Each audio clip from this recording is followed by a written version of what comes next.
There have been two changes to the Monetary Board of Sri Lanka.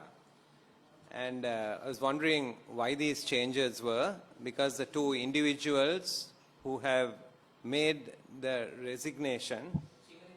Singaling kiyanne. Me. Singaling ඔක්කොම කරන්නේ සිංහලෙන් මේ ටික ඉංග්‍රීසියෙන් කියන්නේ. Sorry. I'll start again. Right.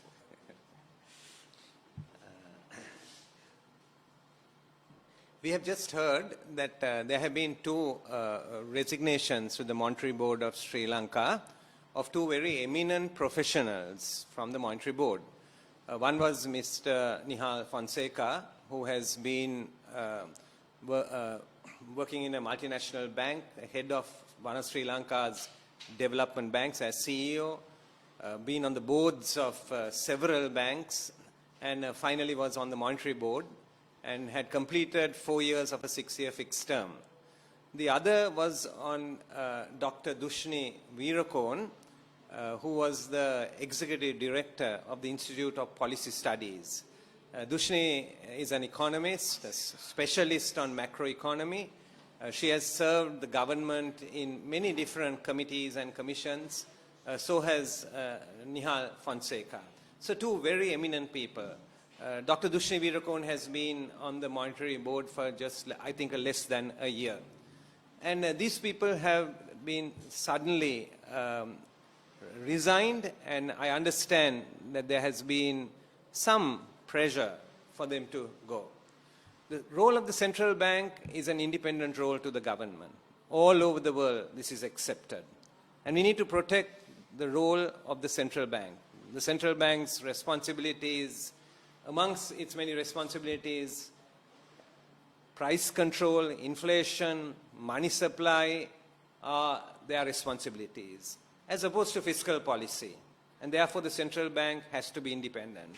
So those who designed, basically designed it so that the Monetary Board has, as its chairman, the governor of the central bank, and it has an ex officio member in the Secretary of the Ministry of Finance, and it has 3 independent members.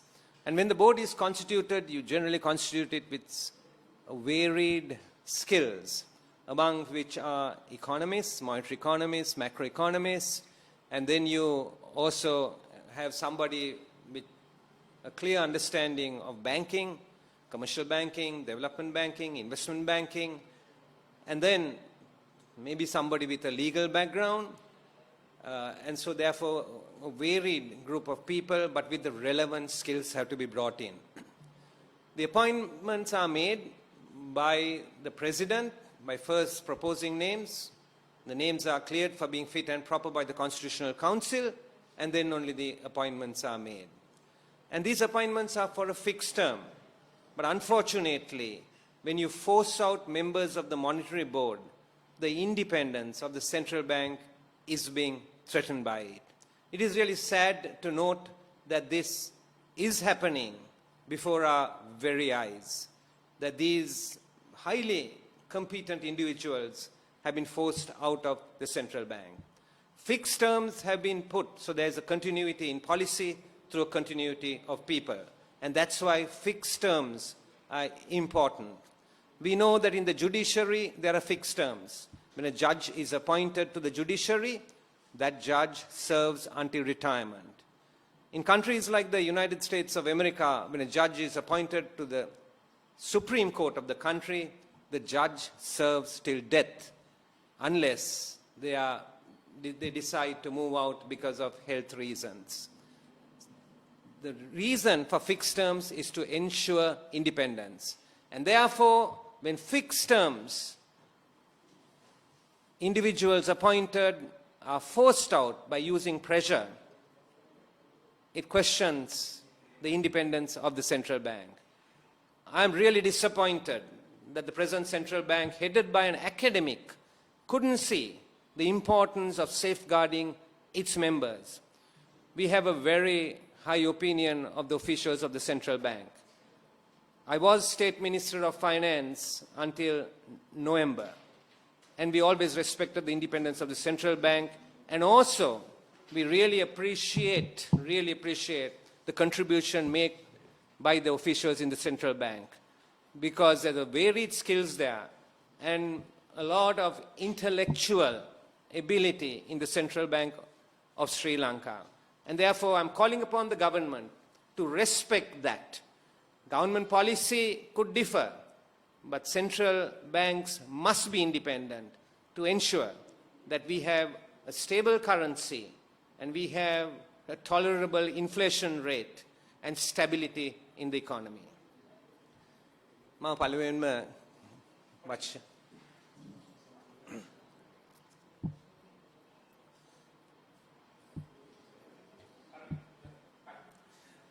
පළවෙනිම මුදල් මණ්ඩලය ගැන වචනයක් කියන්නට කැමතියි.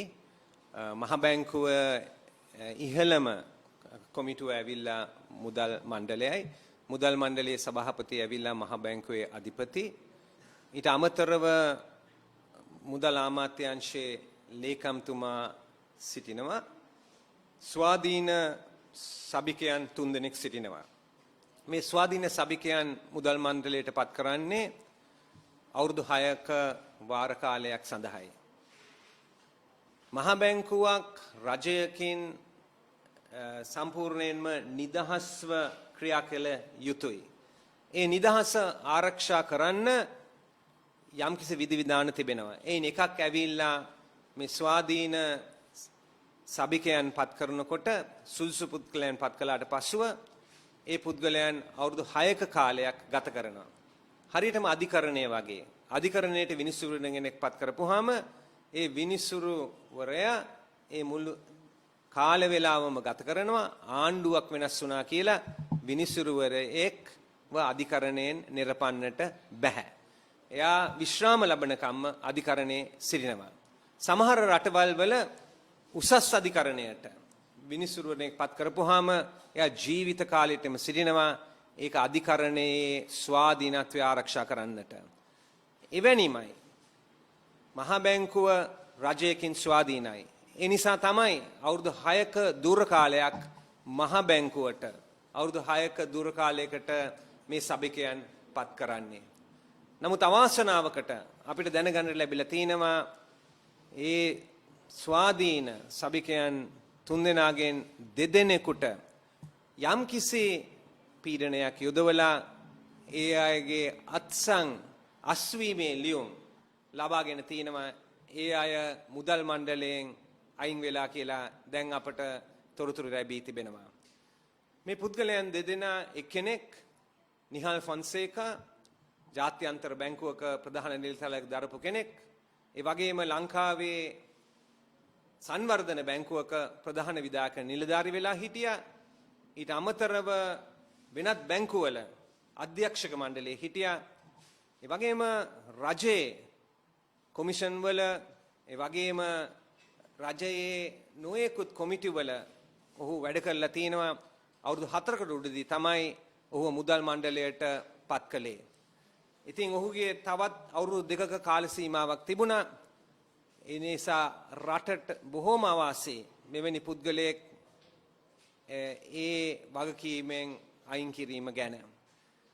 ඔහු ඉල්ලාස් වෙලා තියෙන්නේ ඒ පීඩනය නිසායි. ඒ වගේම දුෂ්නි Weerakoon ආචාර්යතුමිය Institute of Policy Studies එකේ අධ්‍යක්ෂකවරිය. එතුමිය ආර්ථික විද්‍යාඥයෙක්, විශේෂයෙන්ම මැක්‍රෝ ආර්ථිකය පිළිබඳව මනා දැනුම තියෙන පුද්ගලයෙක්. එතුමි ජාත්‍යන්තරව වැඩ කරලා තිනවා. ලෝක බැංකුව එක්ක, එක්සත් ජාතීන් එක්ක, ආසියානු සංවර්ධන බැංකුව එක්ක, ඒ වගේම ලංකාවේ රජයන්, නොයෙකුත් රජයන් වල, නොයෙකුත් කොමිටි වල එතුමිය ඉඳලා තිනවා. එතුමිය අවුරුද්දකට උඩදී තමයි මුදල් මණ්ඩලයට පත් කරනු ලැබුවේ. තව අවුරුදු 5ක් තිබුණා එතුමියට යන්න. නමුත් එතුමියටත් හැංගිලා තිබෙනවා එතුමියගේ සේවාවන් අවශ්‍ය නැහැ, අලුත් රජයට අවශ්‍ය වෙලා තිනවා කියලා ඒ මුදල් මණ්ඩලයේ සමාජිකත්වය වෙනස් කරන්න. මහා බැංකුවක් රජයකින් ස්වාධීන විය යුතුයි. මේක ලෝකයේ පිළිගත් මූලධර්මයක්. මහා බැංකුවක තියෙන වගකීම ඇවිල්ලා උද්දමනය පාලනය කිරීම ඒ වගේම රුපියලේ අගය ස්ථාවරව තබා ගැනීම තමයි මහ බැංකුවක වගකීම. නමුත් ඒ වගකීම ඒ අයට ඉෂ්ට කරන්න ඉඩ නොදී ඒ අයව ඒ තනතුරුන් අයින් කරලා රජයට අවශ්‍ය පුද්ගලයන් පත් කිරීමට තමයි මේ රජය ක්‍රියා කරගෙන යන්නේ. එතකොට වෘත්තීය වේදීන්ට පිළිගැනීමක් නැහැ. අවංක වෘත්තීය වේදීන්ට හැකියාවල් තියෙන වෘත්තීය වේදීන්ට මුළු සමාජයේම පිළිගන්න වෘත්තීය වේදීන්ට ඒ වගේ පිළිගැනීමක් නැහැ. ඒ විතරක් නෙමෙයි මහා බැංකුවේ ස්වාධීනත්වයට මේක විශාල පහරක් කියන එක සඳහන් කරන්නට ඕනේ. මම විශේෂයෙන්ම පුදුමයටපත් වෙනවා. අද මහා බැංකුවේ අධිපති මුදල් මණ්ඩලයේ සභාපති ඔහු ඇවිල්ලා විද්වතෙක් ලංකා විශ්වවිද්‍යාලයේ විද්වතෙක් විද්වතුන් දැනගෙන ඉන්න ඕනේ නිදහස තියෙන්න ඕනේ එක් එක්කෙනාට ඒ අයගේ අවංක වෘත්තීමයත් විද්වත් අදහස් ඉදිරිපත් කරන්න ඒව හරහා තමයි හරියට ප්‍රතිපත්ති ගොඩනගන්නේ රටක් ආරක්ෂා වෙන්නේ උද්දමනයයි රුපියලේ අගය ආරක්ෂා වෙන්නේ හරි ප්‍රතිපත්ති අනුගමනය කිරීමෙන් ඒ හරි ප්‍රතිපත්ති අනුගමනය කරන්න මේ වගේ සුදුසු පුද්ගලයන් සිටින්නට ඕනේ. එතකොට ලෝකේ වටේම මහා බැංකුවල ස්වාධීනත්වය රකින්න පත්කිරීමක් කරනකොට ඒ පත්කිරීම කරන්නේ යම්කිසි කාල සීමාවකට ලංකාවේ අවුරුදු 6කට හරියටම අධිකරණයට කරන පත්කිරීම වගේම තමයි මහා බැංකුවට කරන පත්කිරීම. ඉතින් රජය මං හිතන්නේ විශේෂයෙන්ම රජය මේ වෘත්තීය වේදීන්ට සලකන විදියත් ඒ වගේම මහා බැංකුවේ ස්වාධීනත්වයට පහර ගහන එක ගැන අපි කල්පනා කරන්නට ඕනේ. අද වෘත්තීය වේදීන්ට එච්චර තැනක් නැහැ. අපිට පේනවා SLAs එකේ ඉන්න බොහොම ජ්‍යෙෂ්ඨ නිලධාරීන්ට අද අමාත්‍යාංශවල ලේකම් තනතුරුවත් ලබා ගන්න ක්‍රමයක් නැහැ. මොකද පිටින් ගෙනල්ලා පුද්ගලයන්ව පත් කරනවා. මේ SLAs එකේ ඉන්න රාජ්‍ය නිලධාරීන් විශ්වවිද්‍යාලයට ගිහිල්ලා උපාධි ලබාගෙන රජයට බැඳිලා අවුරුදු ගණනාවක් දශක ගණනාවක් සේවය කරලා ඒ අතරතුරේදී විදේශ රටවල් වලට ගිහිල්ලා ඉගෙනගෙන සමහර පශ්චාත් උපාධි ලබාගෙන තමයි සේවය කරගෙන යන්නේ. ඒතර ඒ අයගේ වෘත්තිමය ජීවිතේ ඉහළම තනතුරු එයාට ලබන්නට පුළුවන් ආමාත්‍යාංශයක ලේකම් වීමයි. නමුත් ඒ අවස්ථාවත් ඒ අයට අහිමි වෙලා තියෙනවා. අපි දන්නවා අමාත්‍යාංශයක ලේකම් තමයි ප්‍රධාන විධායක නිලධාරී මුදල් පිළිබඳව වගකීම තියෙන ප්‍රධාන විධායක නිලධාරී අමාත්‍යාංශික ලේකම්. ඒ නිසා මේ අය අධ්‍යාපනයත් පුහුණුවත් හරහා තමයි ඒ තනතුරු වලටපත් වෙන්නේ. නමුත් ඒ අයටවත් ඉතින් මේ වෘත්තීය වේදීන් පුද්ගලිකාංශය වෙන්න පුළුවන්, රාජ්‍යාංශය වෙන්න පුළුවන්. මේ වෘත්තීය වේදීන්ට මේ රජෙන් නම් තැනක් නැහැ. අපිට කිව්වේ වියත් මග කියලා කිව්වේ. නමුත් අපිට නම් අතරමඟ කියලා කියන්නට පුළුවන් මේ වෘත්තීය වේදීන් සියලු දෙනාම. ඒ වගේම මම තව එක කරුණක් ගැන කතා කරන්න අවශ්‍යයි. මේක අපි සියලු දෙනාට මතකයි නොවැම්බර් මාසයේදී තිබුණා පසුගිය නොවැම්බර් මාසයේදී රටවිරුවන් ලෙස රතු පාවඩ එල්ලා මාධ්‍ය සංදර්ශන තියලා හරිද කටුනායක ගුවන් තොටුපළ හරහා රටවිරුවන් කියලා මේ අයව ගෙනාවා. ගෙනාවේ මොකටද? ඡන්දේ දාගන්න කියලා තමයි මේ පුද්ගලයන්ව අරගෙන ආවේ. නමුත් මේ රජයේ මාස 6ක්වත් ගිහිල්ලා නැහැ.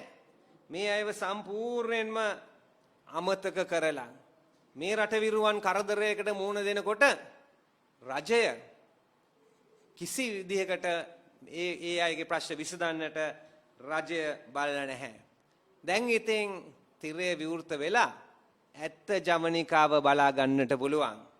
මම අහන්න කැමති ඉටුකම කියලා කියන්නේ මේකද කියලා මම අහන්න කැමති. මාස 6කට උඩදී ගෙනාවේ ඡන්දේ දාන්න. දැන් නම් අහක බලාගෙන ඉන්නවා මේකද ඉටුකම කියලා කියන්නේ. දැන් අපිට ඉටුකම ගැන හිතන්නත් වෙලාව ලැබිලා තියෙනවා. මේ රටවිරුවන් ලංකාවට කරන සේවය කියලා ඉවර කරන්නට බෑ. අපි අපනායනයයි ආනයනය ගත්තහම ඒ අපනායන ආනයන පරතරය ගත්තහම මේ රටවිරුවන් පිට රට ඉඳලා ලංකාවට වෙන මුදලෙන් තමයි ඒ පරතරය හුඟක් වෙලාවට නැති වෙන්නේ. ඒ අය එවන ඒ මුදලෙන් තමයි ඒක නැති වෙන්නේ. මේ අය ලංකාවේ පුරවැසියෝ. අනික් රටවල් මේ වසංගතය ඇති වුණාම ඒ අය කිව්වා අනිත් අයට එන්න නොදුන්නත් අපේ පුරවැසියන්ට අපි එන්න දෙනවා. පුරවැසිකමේ අගය කියලා කියන්නේ ඒකයි. මට තියෙන රටක් මම අයිති රටකට ඒ රටට මට ඕන වෙලාවකට යන්න පුළුවන්. ඒක තමයි පුරවැසිභාවය කියලා කියන්නේ. නමුත් අපි මොනවද කළේ? අපේ පුරවැසියන්ට ඒ අවස්ථාව ලබා දුන්නේ නැහැ. මම විශේෂයෙන්ම මේ රටවිරුවන් ගැන කතා කරන්නේ බොහොම හැඟීමෙන් කතා කරන්නේ. අපි දන්නවා අවුරුදු ගණනාවකට උඩදී රට පිට රට ගිය අයගෙන් වැඩි ප්‍රමාණයක්ම ගියේ කාන්තාවන් තමයි ගියේ. මේ කාන්තාවන් මේ රටවල් වලට ගිහිල්ලා ඒ රටවල් වල වැඩ කළා. වැඩි ප්‍රමාණයක් ඒ කාන්තාවන් වලින් ගිහිල්ලා වැඩ කළේ නිවාසවල වැඩ කළේ.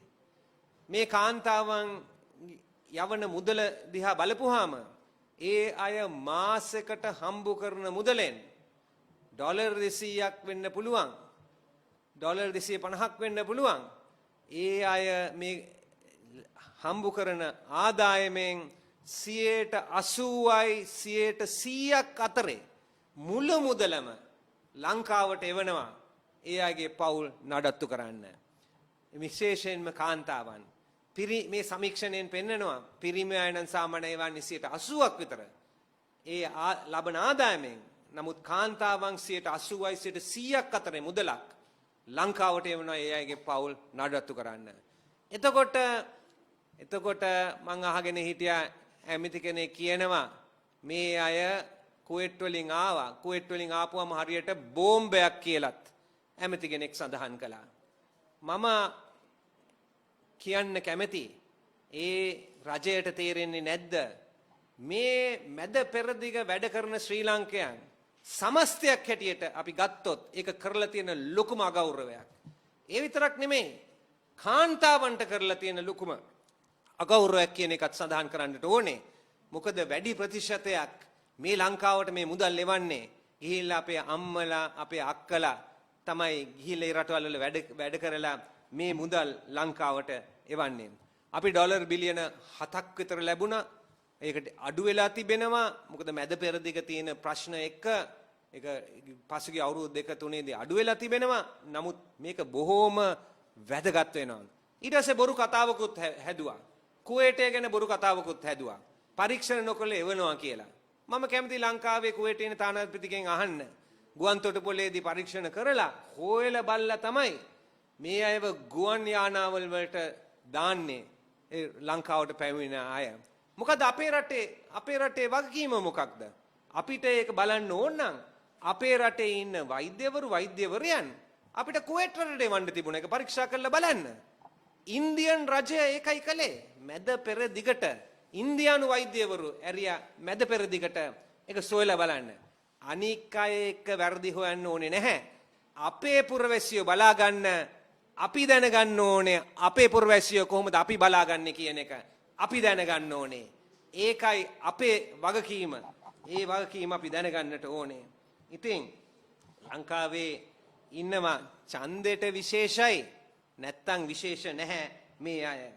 40000ක් විතර ඉන්නවා ශ්‍රී ලාංකිකයන් තාමත් රටට එන්න බලාගෙන ඉන්න අය. මාස 2ක් විතර දැන් වෙනවා ඒ අයට එන්න බැරුව වෙලා තියෙනවා. ඒ සමහර රටවල් වල විශේෂයෙන්ම ගුවන් යානාපත් නොමිලේ ලබා දීලා ඒ වගේම ඒ අය රැකියාවට පිට වෙලා ඉන්න තියෙන දවස දක්වා ඒ රජයන්ගේ වියදමින් ඒ අයව බලා ගන්නවා. අපිට වෙලා තියෙන්නේ විධිමත් ක්‍රමවිධියක් නැහැ. මේ ලාංකිකයන්ව ගෙනල්ලා ඒ අයව පරීක්ෂා කරලා නිරෝධානයට යොමු කරලා රට තුලට ඒ අයට පිළිගැනීමක් ඇති කරන්නට විධිමත් ක්‍රමවිධියක් නැහැ. රජය හැමතිස්සෙම පම්පෝරි ගහනවා. විශේෂයෙන්ම කොවිඩ් වසංගතය ගැන හැමතිස්සෙම පම්පෝරි ගාන මේක බලන්න කොච්චර හොඳට අපි කරලා තියෙනවද කියලා. මරණ ගාන පෙන්නලා කියනවා බලන්න කොච්චර අඩුද කියලා. ඊට පස්සේ වැඩියෙන් මරණ තියෙන රටවල් එක්ක සංසන්දනය කරනවා. ලෝකයේ රටවල් 15කට වැඩිය තියෙනවා. දූපත් රටවල් කිසිම මරණයක් නැතුව, එක මරණයක් නැතුව අපි කලට වෙලාවට අපි ක්‍රියා කළා නම් කලට වෙලාවට ඒ ගුවන් තොටුපොළ තුල තියෙන තීරණ අපි ගත්තා නම් සජිත් ප්‍රේමදාස මැතිතුමා මේක පාර්ලිමේන්තුවේ කතා කරනකොට එහෙනම් එක මරණයක්වත් නැතුව අපිට බේර ගන්න තිබුණා. මම මේක හැමදාම තර්ක කරනවා. අපිට ඒක කරන්න තිබුණා. හරිද? මොකද අනිත් දූපත්වල එහෙම වෙලා තියෙනවා නම් අපි මොනවද කරන්නේ? අපි මේක ගිහලා එක විදිහට සංසන්දනය කරනවා. දැන් ලංකාව ආසාදිතයන් 1600ක් පැනලා තිනවා. දවසෙන් දවස ආසාදිත ප්‍රමාණය යනවා. අපි එහෙම ක්‍රියා කළා නම් මීට වැඩිය හුඟක් අඩු ආසාදිතයන් ගණනාවක් තමයි සිටින්නට ඇත්තේ. ඉතින් හරි ලේසි කියන්න, හරි ලේසි කතා කරලා සසඳන්න ඕනකොට තර්ක කරන්න. නමුත් මේ විශේෂයෙන්ම මේ රටවිරුවන්ව අපේ පුරවැසියන්ව ගේන්න රජයට තාම විධිමත් ක්‍රමවේදයක් නැහැ. මුදල් තියෙනවා අනවශ්‍ය දේවල් වලට වියදම් කරන්න. මම ඒවල් කතා කරන්න යන්නේ නැහැ මේ වෙලාවේ. අර ඕන තරම් තියෙනවා පත්‍රයේ දාලා එක ටෙන්ඩර් වලට දීලා තියෙන ඒවා. ඒ වගේම වෙරළ සෝදාපාලුව වළක්වන්න කියලා වැලි ගෙනල්ලා දාපු ඒවා වල කොහොමද මේ මාස දෙක තුනේදී රුපියල් මිලියන ගණන් 100 මිලියන ගණන් වේදම් වෙලා තියෙන නමුත් ප්‍රධාන දේවල් වලට ඒ මුදල් යොමු කරලා නැහැ.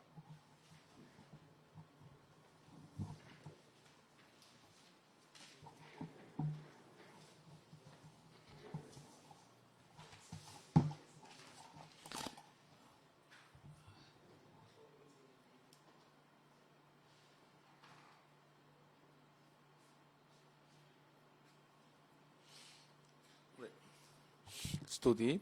අපේ හිටපු අමාත්‍ය රාන් වික්‍රමරත්න මැතිතුමත් එක්ක මේ පුවත්පත් සාකච්ඡාවට සහභාගී වීමට ලැබීම ගැන විශේෂයෙන්ම අපේ රාන් වික්‍රමරත්න මැතිතුමා වැදගත් කාරණාවල් කීපයක් එතුමා මතු කරා. අද විශේෂයෙන්ම මේ රටේ මුදල් පාලනය වන මුදල් මණ්ඩලයේ තත්ත්වය ගැනත් ඒ වගේම අද වෙනකොට මේ රටේ ආර්ථික තත්ත්වයත් ඒ වගේම විශේෂයෙන්ම අද අපි රටවිරුව කියලා මේ රටට විශාල විදේශ විනිමයක් ලබා දෙන ඒ රටවිරුවන්ට මේ ආණ්ඩුව සලකන ආකාරය ගැනත් එතුමා දීර්ඝ විස්තරයක් කරා.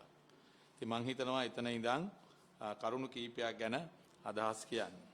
දැන් අපි විශේෂයෙන්ම අපේ 2015 ඒ රජයත් එක්ක තමුන්නාන්සලා දන්නවා 19 වෙනි සංශෝධනය අරහා අපි මේ රටේ ස්වාධීනව වැඩ කරන්න පුළුවන් ආයතන කීපයක් අපි පිහිටුවා. ඒ ආයතනවල ක්‍රියාකාරීත්වය, ඒ ස්වාධීන කොමිෂන් සභාවල ක්‍රියාකාරීත්වය ඒ 2015න් පස්සේ ඒකේ ක්‍රියාකාරීත්වය උඩම අපේ රජයේ තියෙන කාලෙත් ඒකේ ගත්ත තීන්දුව සමහර දේවල් අපේ ඒ පවතින රජයටත් එදා අවාසී සාගත සිද්ධ වුණා. එහෙම තත්ත්වයක් තියෙද්දිත් අපි මේ රටේ තිබෙන නීතිය ආධිපත්‍යය හදන්න මේ රටේ තියෙන සියලු දෙනාටම නීතිය එක හා සමානව ක්‍රියාත්මක කරන්න ඒ අවශ්‍ය මේ ආයතන ගොඩනගලා ඒකේ ක්‍රියාකාරීත්වය අපිට ලබා දෙන්න පුළුවන් වුණා. ඒකේ එක ප්‍රතිඵලයක් හැටියට තමයි අපි දන්නවා ස්වාධීන මැතිවරණ කොමිෂන් සභාව බිහි වුණේ. ඒ ස්වාධීන මැතිවරණ කොමිෂන් සභාවේ ක්‍රියාකාරීත්වය ගැන අපි සියලු දෙනාම අද දන්නවා. විශේෂයෙන්ම පළාත් පාලන මැතිවරණය, ජනාධිපති මැතිවරණය ඒ දෙකේම ක්‍රියාකාරීත්වය අපි බලනකොට ස්වාධීන මැතිවරණ කොමිෂන් සභාව මේ රටේ පිහිටුවාට පස්සේ අවසාන වශයෙන් මේ රටේ පවත්වපු පළාත් පාලන මැතිවරණය වෙන්න පුළුවන්, ජනාධිපති මැතිවරණය වෙන්න පුළුවන්. ඒ මැතිවරණ දෙකම අවම මට්ටමේ ඡන්ද නීති කැඩීම් සිද්ධ වෙච්ච මැතිවරණ දෙකක් කියන එක සියලු දෙනාම පිළිගන්න කාරණාවක්. අවසානයේ තිබුණු ජනාධිපති මැතිවරණය අපි ගත්තොත් අපි දන්නවා මැතිවරණ කොමිෂන් සභාව Tamanගේ කාර්යභාරය අපි බලයේ ඉඳගෙන මේ පවත්වපු මැතිවරණයේදීත් අපේ අපේක්ෂකයාටවත් කිසිදු ආකාරයේ වාසියක් ලබා නොදී සියලුම අපේක්ෂකයන්ට එක හා සමානව නීතිය ක්‍රියාත්මක කරන්න පුළුවන් ආකාරයේ හයියක් ස්වාධීනකමක් ඒ මැතිවරණ කොමිෂන් සභාවට තිබුණා. ඒ තිබුණ හින්දා තමයි මේ රටේ පළාත් පාලන මැතිවරණයේ අපේ ආණ්ඩුව බලයට තිබ්බත් අපේ බලයේ ඉඳගෙන පවත්වපු මේ පළාත් පාලන මැතිවරණයේදී පවා අපි ඒකෙදි පරාජයට පත් වුණත් අපි දැක්කා මැතිවරණය සාමකාමී මැතිවරණයක් බවට පත් වුණා. නමුත් අපි දැකලා තියෙනවා රාජපක්ෂලාගේ ආණ්ඩු කාලේ පවත්වපු මැතිවරණ කොයිතරම් දූෂිතද කියලා අපි දන්නවා. කොයිතරම් බඩු භාණ්ඩ බෙදලා දුන්න මැතිවරණද කියලා අපි දන්නවා. කොයිතරම් ප්‍රමාණයක් මුදල් මැතිවරණ ව්‍යාපාරය හරහා ජනතාවට බෙදලා දුන්නද කියලා අපි දන්නවා. කොයිතරම් ප්‍රචණ්ඩත්වය මේ මැතිවරණය තුල ක්‍රියාත්මක වුණාද කියලා අපි දන්නවා. ඒ සියලු දේවල් 2015ට කලින් ක්‍රියාත්මක වෙච්ච හැම මැතිවරණයක්ම රාජපක්ෂ පාලනය යටතේ දූෂිත ඒ වගේම වංචාසහගත ප්‍රචණ්ඩත්වය තිබුණ මැතිවරණ තමයි ක්‍රියාත්මක වුණේ. නමුත් යහපාලන ආණ්ඩුව බලයට පත් වුණාට පස්සේ අපි මැතිවරණ දෙකක් පැවැත්තුවා. පළාත් පාලන මැතිවරණය හා ජනාධිපති මැතිවරණය. ඒ මැතිවරණ දෙකම මේ රටේ ස්වාධීන මැතිවරණ කොමිෂන් සභාවේ බලය යටතේ ස්වාධීනව පවත්වන්න පුළුවන් හයිය ශක්තිය ඒ මැතිවරණ කොමිෂන් සභාවට අපි ලබා දීලා තිබුණා. ඔවුන් ඒවා ක්‍රියාත්මක කරලා සාධාරණව ඒ සියලු දෙනාටම එක හා සමානව මැතිවරණය මේ රටේ පවත්වන්න පුළුවන් පරිසරය ඒ ස්වාධීන කොමිෂන් සභාව ගොඩ නැගුවා. දැන් අපිට පේනවා පාර්ලිමේන්තු මැතිවරණය පවත්වීම සම්බන්ධව යම් යම් වාද විවාද ඇති වෙලා තිබෙනවා.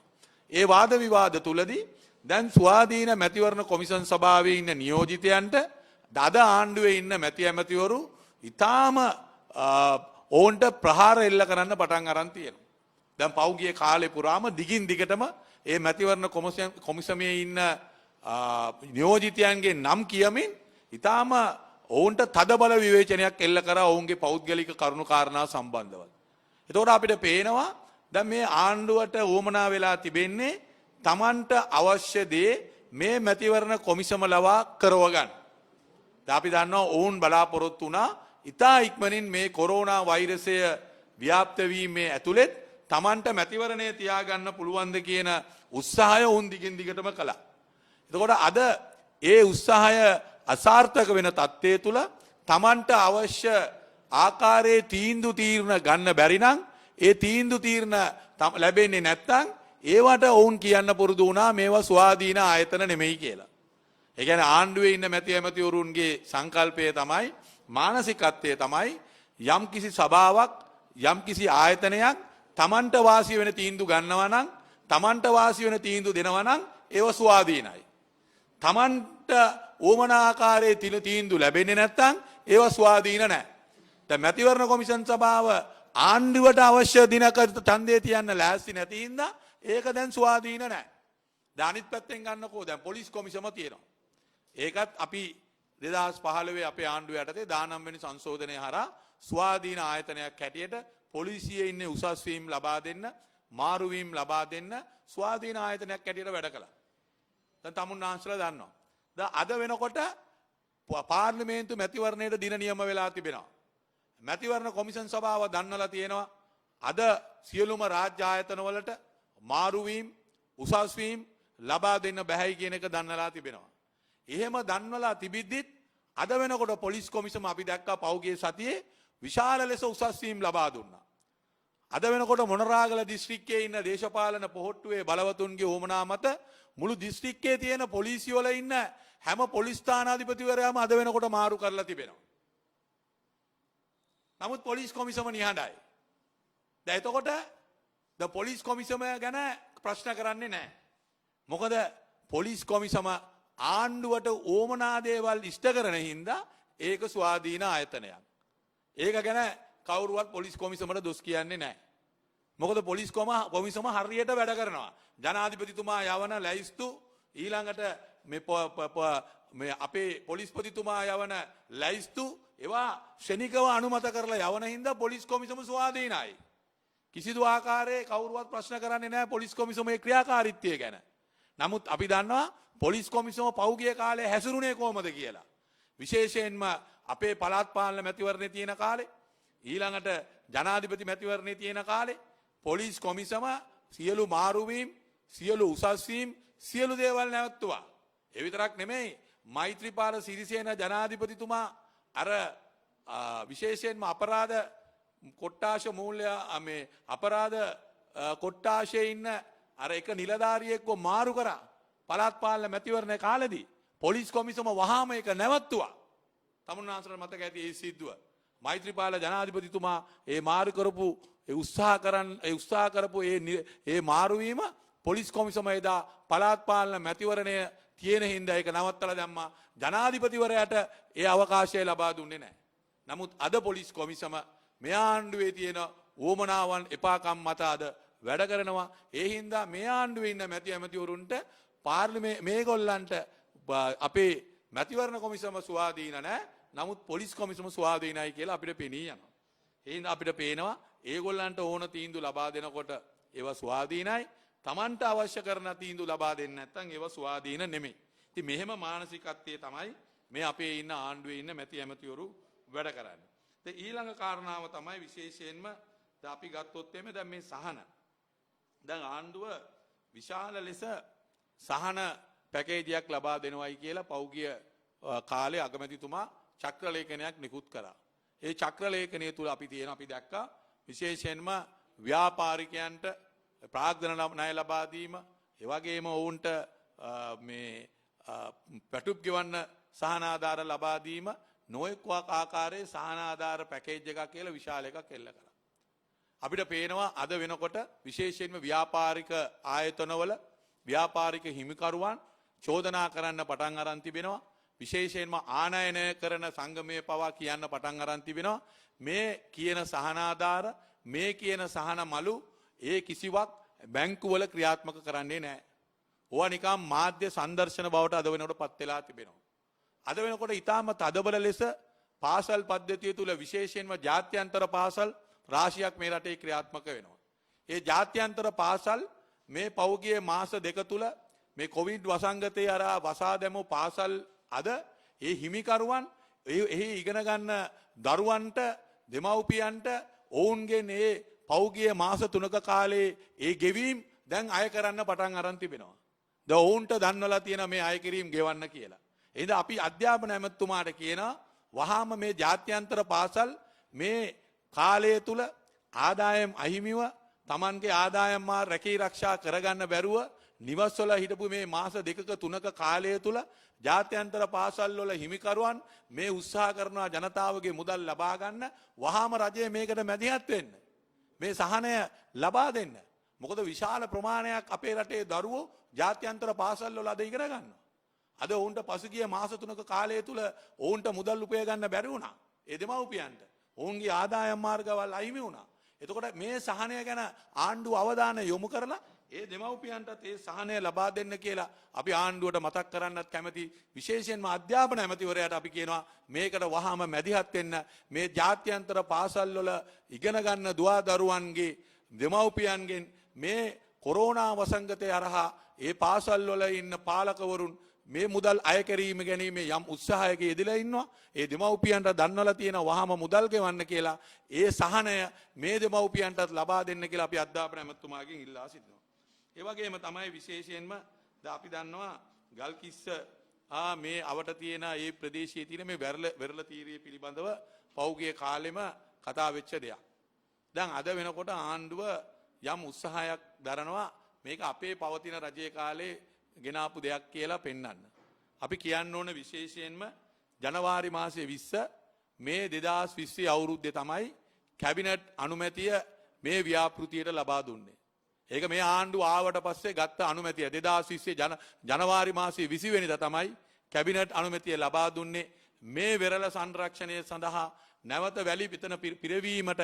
එතන මේ කළුතර ඒ වගේම රත්මලාන ඊළඟට ගල්කිස්ස ඒ ප්‍රදේශවල ගිහිලා ඒ වැලි දාලා ඒ සංරක්ෂණය සඳහා ක්‍රියාත්මක වීමේ අවසරය ලබා දුන්නේ මේ ආණ්ඩුව ආවට පස්සේ. දැන් අපිට පේනවා විශේෂයෙන්ම දශලක්ෂ 890ක් වේදම් කරලා මේ කරපු සංරක්ෂණය ඒක අර ගඟට ඉනි කැපුවා වගේ නැවත ඒක දිය වෙලා ගිහිල්ලා තිබෙනවා. දැන් එතකොට දැන් මේක කරේ විශේෂයෙන්ම ඇඳිරි නීතිය කාලේ. මේ ඇඳිරි නීතිය කාලේයි මේක කරේ. ඇඳිරි නීතිය කාලේ මේක කරේ මොරටුව කළුතර රත්මලාන වගේ මේ ප්‍රදේශවල ජනතාවගේ විශේෂයෙන්ම විරෝධයක් මේකට එල්ල වෙලා තිබුණා. මේ ව්‍යාපෘතියට විරුද්ධව. ඒ ව්‍යාපෘතියට විරුද්ධව ඒ ජනතාවගේ විරෝධය එල්ල වෙන හින්දා ඒ විරෝධය අවම කරගන්න ඒ විරෝධය නවත්ත ගන්න තියෙන හොඳම ක්‍රමය තමයි ඇඳිරි නීතිය කාලේ ලහිලහියේ වැලි ටික ගෙනල්ලා මේ පිරවීම කරා. දැන් ඒකේ ඵල විපාක අපිට පේරෙනවා දසලක්ෂ 890ක් අද වෙනකොට මුහුදට ගහගෙන ගිහිල්ලා තිබෙනවා. අපිට පේනවා මේ ආණ්ඩුවේ තීන්දුව తీරන මේ ගන්න එක කිසිම තීන්දුවක්වත් මේ රටේ ජනතාවට සහන ලබා දෙනවත් එහෙම නැත්නම් මේ රටේ ජනතාවට හෝ පරිසරයට හෝ වැඩදායක තීන්දුව తీරන නෙමෙයි කියන එක අපිට පේනවා. ඒ හින්දා අද වෙනකොට ආණ්ඩුවේ ක්‍රියාකාරීත්වය මේ මාස 6 ආපසු අපි හැරී බැලුවොත් මේ මාස 6 තුල මේ රටේ ජනතාවගේ ඇඟට දැනෙන ඇඟට තේරෙන බලන්න පුළුවන් හිතන්න පුළුවන් කිසිදු ආකාරයේ කිසිදු තීරණයක් ගන්න බැරි වෙච්ච ආණ්ඩුවක් කියන එක අපිට මනාව පැහැදිලි වෙනවා. හැමදාම මාධ්‍ය සංදර්ශන විතරයි හැමදාම කයිවාරු විතරයි හැමදාම ඇවිල්ලා එක්කෝ අපේ ආණ්ඩුවේ වැරදි ගැන කතා කරනවා විතරයි මේ මාස 6 තුල මේ රටේ ජනතාවට වැඩ කරන ජනතාවට බහුතර ජනතාවට සහන ලබා දෙන්න පුළුවන් කිසිදු ආකාරයේ ක්‍රියාමාර්ගයක් ගන්න බැරි ආණ්ඩුවක් හැටියට මේ මාස 6 තුල මේ ආණ්ඩුව පත් වෙලායි තියෙනවා කියන එක අපි පැහැදිලිව කියන්න ඕනේ. බොහොම ස්තුතියි.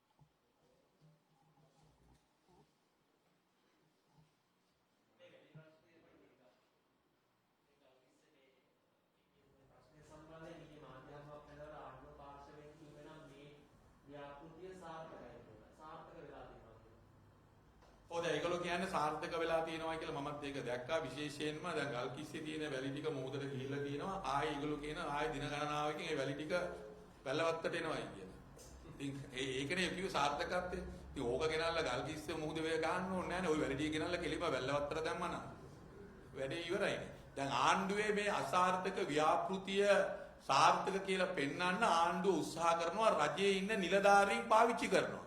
ඒ රජයේ ඉන්න නිලධාරීන්ව ගෙනල්ලා ඔවුන්ට කියනවා ප්‍රවෘත්ති සාකච්ඡා පවත්තලා මේවා සාර්ථක ව්‍යාපෘති කියලා ජනතාවට අඟවන්න ජනතාවට අන්දන්න මේ කියන්නේ. මොකද දැන් මේ රටේ ජනතාවට ටිකෙන් ටික තේරෙන්න පටන් අරන් තියෙනවා මේ ආණ්ඩුව බලයට ආවේ ජනතාව අන්දලා කියලා.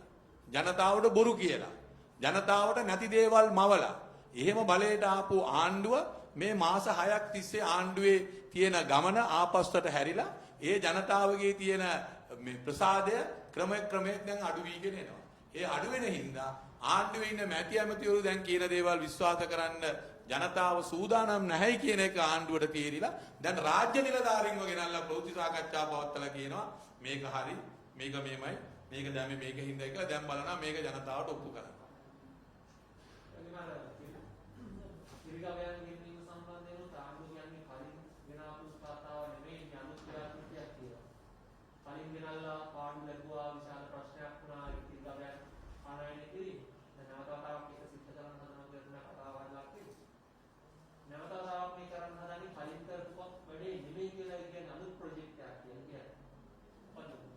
දැන් මෙහෙමයි මේ ආණ්ඩුව ආවේ මේ ගෝඨාභය රාජපක්ෂ මහත්මයා දාගෙන මේ සෞභාග්‍ය ගමනක් යන ආපු ආණ්ඩුවක් නේ. දැන් මේ සෞභාග්‍ය ගමන ආණ්ඩුව ඇවිල්ලා අද අපිට පේනවා විශේෂයෙන්ම ගෝඨාභය රාජපක්ෂ මැතිතුමා මේ ජනාධිපති පුටුවට අලුත් වුණාට එතුමාගේ වටේ ඉන්න උදවිය ඔක්කොම 2005 ඉඳන් 2015 වෙනකම් මහින්ද රාජපක්ෂ මහත්තයාගේ ආණ්ඩුවේ නිලතල දරපු උදවිය. පී.බී. ජයසුන්දර මැතිතුමා කියන්නේ මුදල් අමාත්‍යාංශයේ හිටපු ලේකම්. එතුමා තමයි එදත් ආර්ථිකයේ ඇසුරුවේ අදත් එතුමා තමයි අසුරවන්නේ.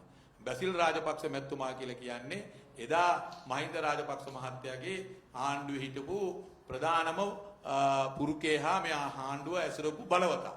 අදත් එතුමා පාර්ලිමේන්තුවේ නැතුවත් කිසිදු ආකාරයේ නිලතලක් නැතුවත් සමස්ත ආර්ථිකය හා ජනතාවට සහන ලබා දීමේ සියලු ක්‍රියාවලිය අසුරවන්නේ එතුමා.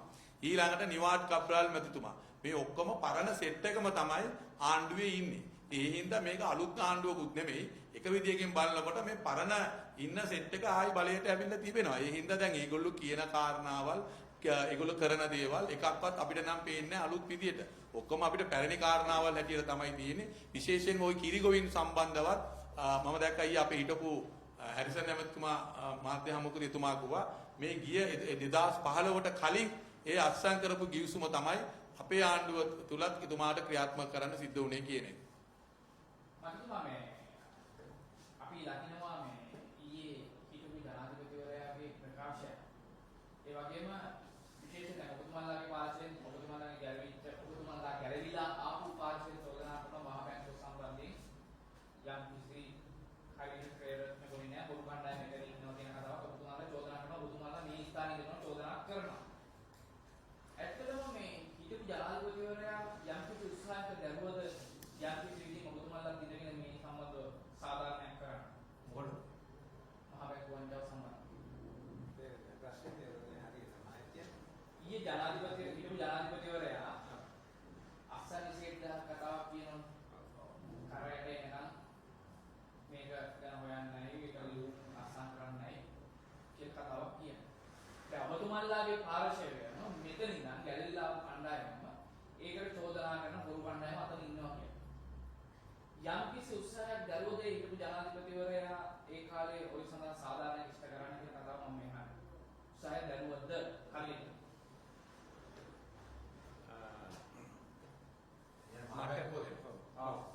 මට හරියටම ඒක කියන්න බෑ. එතුමා කියපු විදිහට එතුමා කිව්වේ නීතිපති දෙපාර්තමේන්තුවේ එවපු එළිය කියවිලි වලට එතුමා අස්සම් කළා කියලා කිව්වේ. හරිද? එතකොට ඒක ඇවිල්ලා බැඳුම් කර සිද්ධිය ගැන. එතකොට එතුමා ඒක අස්සම් කරලා දුන්නා නම් නීතිපති දෙපාර්තමේන්තුවෙන් එතකොට ඒක නඩු දාන්න ඕනේ. පුද්ගලයාව පිටරටින් ගේන එක විතරක් නෙමෙයි මෙතන තියෙන්නේ. පුද්ගලයා ආවත් නැතත් පුද්ගලයාව අල්ලගෙන එන්න ඕනේ කියන කතාව නම් විශ්වාස කරන්න එපා මොකටදවත්. මොකද පුද්ගලයා ආවත් නැතත් හොරකමක් වංචාවක් වෙලා තියෙනවා නම් නැත්නම් මරණයක් වෙලා තියෙනවා නම් මිනිමරුවක් වෙලා තියෙනවා නම් නඩු අහන්න පුළුවන් අධිකරණයට.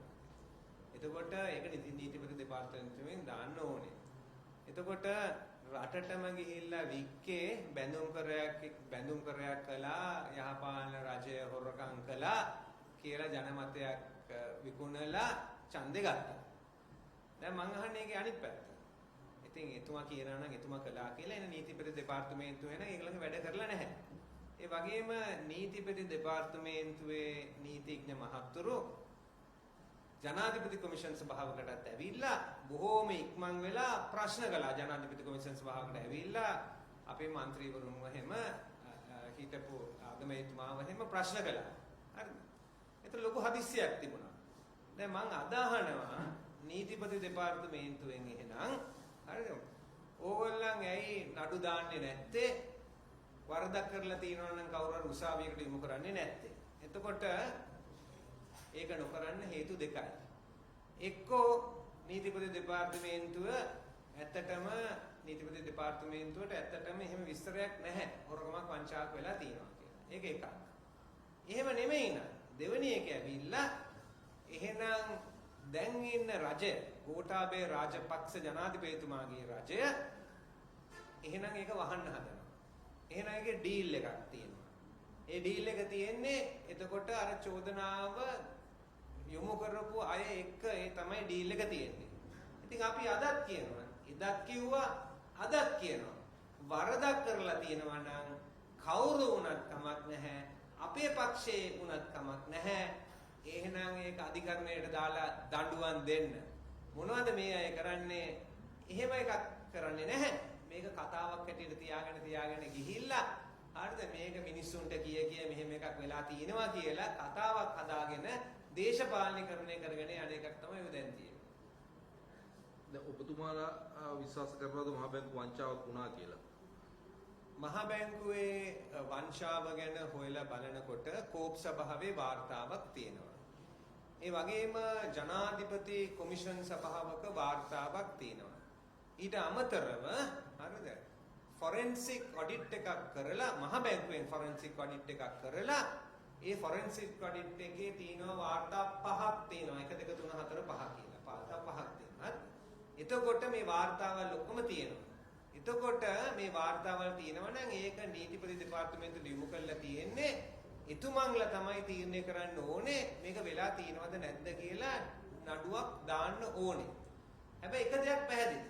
ඒක පැහැදිලි මේ දේ මේකයි ඒක එක සිද්ධියක් ගැන නෙමෙයි. අද ෆොරෙන්සික් ඔඩිට් එකෙන් මහ බැංකුවේ පෙන්නුවේ මේවා කරන ක්‍රමවිධි ගැන හුඟක් ප්‍රශ්න තියෙනවා කියලා අවුරුදු 20ක කාලයක් තුලදී ලොකු ගැටලු ප්‍රශ්න තියෙනවා කියලා. එතකොට ඒකත් අතේ තියාගෙන එහෙනම් ඇයි නඩු නොදාන්නේ? අපිට මේක පැහැදිලිව කියන්න පුළුවන්. සමගි ජන බලවේගයේ නම් චෝදනාව තියෙන පුද්ගලයෙක්වත් නැහැ කියලා කියන්නේ. දැන් ඔබතුමා ආර්ථිකය සම්බන්ධයෙන් අසල දැනුමක් තියෙන පුද්ගලයෙක්. මහන් දැන් ඔබතුමාගේ දැනුමට අනුව මහ බැංකුව වංචාවක් වෙලා තියෙනවද? නෑ මං හිතන්නේ ඔබතුමා අහන ප්‍රශ්නේ ගැටලුව මේකයි. මේ එක එක්කෙනාගෙන් අහලා වැඩක් නැහැ. වෙලා තියෙනවද නැද්ද කියලා. මේක එතකොට දේශපාලන කතාවක් වෙනවා. මම කියන්නේ හරිද ඔක්කොම විස්තර තියෙනවා. ලිය කියවිලි ඔක්කොම තියෙනවා. කොමිෂන් සභාවල් තිබිලා තියෙනවා. CID එකෙන් FCID එකෙන් හොයලා තියෙනවා. accountants-ලා forensic audits දීලා තියෙනවා. මම කියන එකවත් වෙන කවුරු කියන එකවත් වැඩක් නැහැ දැන්. දැන් මම කියන්නේ නඩු දාන්න. ඔබතුමන්ලා හදිස්සි වුණානේ ප්‍රශ්න කරන්න. කොමිෂන් සභාවල් වලට ගියානේ නීතිඥ මහත්තුරු. මහා මේ නීතිපති දෙපාර්තමේන්තුව දාන්න නඩු. ඇයි ප්‍රමාද කරන්නේ? දාන්න. දැම්මේ නැත්තම් එක්කෝ මේ මිනිස්සු නිදහස්. නැත්තම් ඩීල් එකක් තියෙනවා. හරිද? එක්සත් ජාතික පක්ෂයේ හිටපු ඉන්න ඒ සමහර දේශපාලඥයන් ওই වර්තමාන රජයක ඩීල් එකක් තියෙනවා කියලා සඳහන් කරන්න ඕනේ. නැත්තම් ඔය නිගමන දෙකට විතරයි එන්න පුළුවන්.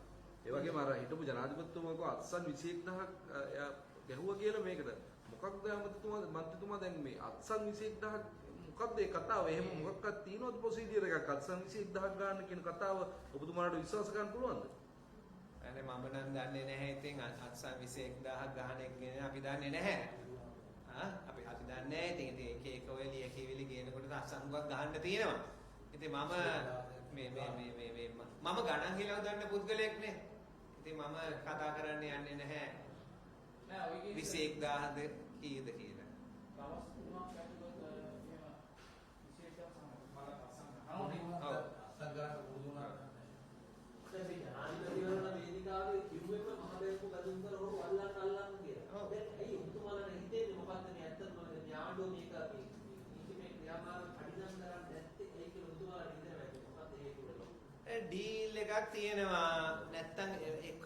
නැත්තම් නිදහස් කරන්න එපායිනේ. ඕක කිය ඉඳලා වැඩක් නැහැ නේ. ඇවිල්ලා කියන්න ඕනේ මෙහෙම එකක් නැහැ. අපි හොයලා බලලා තියෙනවා. කිසිම සාධකයක් නැහැ. මෙහෙම වංචාවක් වෙලා නැහැ. එහෙම කියන්න ඕනේ. එහෙම කියන්නේ නැත්තම් එන්න පුළුවන් එකම නිගමනයේ ඇවිල්ලා ඩීල් එකක් තියෙනවා. අර ඩීල් එකක් කියන්නේ වරදක් කරලා තියෙනවා. මම ඕගලන්ව ආරක්ෂා කරන්නම්. ඒතර මේගොල්ලන්ව ආරක්ෂා කරනවා නම් ඒගොල්ලන්වත් ආරක්ෂා කරනවා ඇතිනේ. හරිද? ඇතිනේ. හරි ඉතින් ලංකාවේ දේශපාලනයේ හරිද විශේෂයෙන්ම ওই දීර්ඝකාල දේශපාලනය කරලා තියෙන මිනිස්සු හරිද හුඟක් වෙලාවට ওই ඉස්සරහා පේලිවල පාර්ලිමේන්තුවේ වාඩි වෙලා ඉන්න මිනිස්සු අතරේ ඩීල් තියෙනවා. මේක ජනතාව රවට්ටන්න ඕනේ නැහැ. නැත්තම් අපේ ස්ථාවරය ඇවිල්ලා හරිද අපි මේ නඩුවද අද නඩුවද මේකේ සාක්ෂි මොනවද ඒව කතා කරලා අපි වැඩක් නැහැ. ඒක අධිකරණයට යොමු කරන්න. අධිකරණය තීරණයක් ගත්තද? ඒ වගේම මේ පොතන වාතාවරණ මේ පෙත්සම් විභාගයේ පෙත්සම් ස්පර්ධා වෙලා තියෙනවා.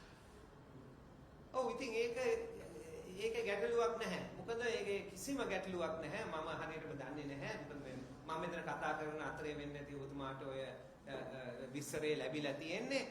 මං හිතන්නේ අධිකරණයට ගිය පුද්ගලයන් බොහොම හොඳ දෙයක් කළේ.